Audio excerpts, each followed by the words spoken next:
బ్రహ్మోత్సవాలకు ముస్తాబైన శ్రీశైలం దేవస్థానం మార్చి 1 వరకు జరిగే బ్రహ్మోత్సవాల నేపథ్యంలో ఆర్జిత సేవలు రద్దు. ద్వాదశ జ్యోతిర్లింగ క్షేత్రమైన శ్రీశైలం మహాక్షేత్రం మహాశివరాత్రి బ్రహ్మోత్సవాలకు ముస్తాబైంది. ఈ నెల 19న ప్రారంభమవుతున్నటువంటి నేటి సాయంత్రం ప్రారంభమవుతున్న మహాశివరాత్రి బ్రహ్మోత్సవాలు మార్చి 1వ తేదీ వరకు వైభవంగా జరగనున్నాయి.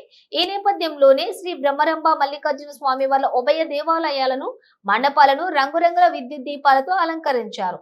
ఈ నెల 23న సీఎం చంద్రబాబు ఉత్సవాల్లోని పాల్గొని రాష్ట్ర ప్రభుత్వం తరపున స్వామి అమ్మవార్లకు పట్టు వస్త్రాలు సమర్పించనున్నారు. పలువురు మంత్రులు, ఎమ్మెల్యేలు బ్రహ్మోత్సవాల్లో పాల్గొననున్నారు. బ్రహ్మోత్సవాలను పురస్కరించుకుని అన్ని అర్జిత సేవలను ఆలయ అధికారులు రద్దు చేశారు. 200 శీఘ్ర దర్శనం, 500 అతి శీఘ్ర. పలువురు మంత్రులు, ఎమ్మెల్యేలు బ్రహ్మోత్సవాల్లో పాల్గొననున్నారు. బ్రహ్మోత్సవాలను పురస్కరించుకుని అన్ని అర్జిత సేవలను ఆలయ అధికారులు రద్దు చేశారు. 200 శీఘ్ర దర్శనం, 500 అతి శీఘ్ర దర్శనం, ఉచిత దర్శనం టికెట్లు భక్తులకు అందుబాటులో ఉంటాయి. జ్యోతిర్ముడి కలిగిన భక్తులకు చంద్రావతి కళ్యాణ మండపం వద్ద నుంచి ఈ నెల 23 వరకు మల్లికార్జున స్వామి స్పర్శ దర్శనం కల్పిస్తారు.